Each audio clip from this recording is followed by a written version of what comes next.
Hi everyone, my name's Lisa. I'm a garden educator. Hi Mikey! Hi Kaylee, thanks for having me on your show. Hey, I'm up in Shoreline and I love to garden. Do you guys like to garden? Awesome! One of my favorite things to do in the garden is to look for creatures. And my favorite creature to look for in the garden, I love to dig for worms. Do you like to dig for worms? Oh, me too. You know what? I love worms so much that I have a worm bin. Maybe some of you have a worm bin at your home. I have a bin that I fill with bedding for the worms, and then I feed the worms my leftover food scraps, and they make awesome soil for my garden. Oh, it's so cool. Hey, I dug out some of my worm castings right here in this bowl. It's full of worms. Look, there's a worm right there. Oh, wait, I have a dish of worms right here. Ooh, can you see all of them?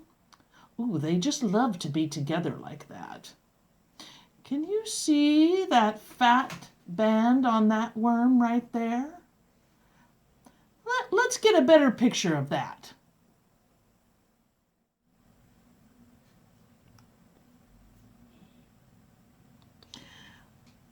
Look for worms when you're digging in the garden that have a swollen band on their body. This is called the clitellum, and it's around that band that the worms make their egg sac.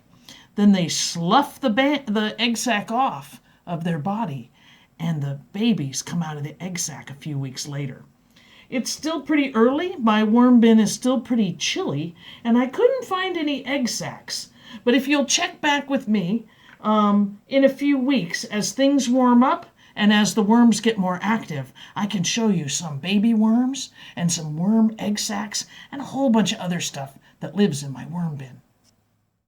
Oh, these worms. These worms are so cool.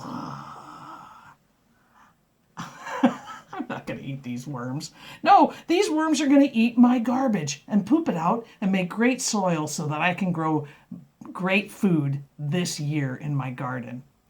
Thanks, Mikey, for checking in. And everyone, come back and check with Garden with Lisa and see what I'm up to in my garden this year.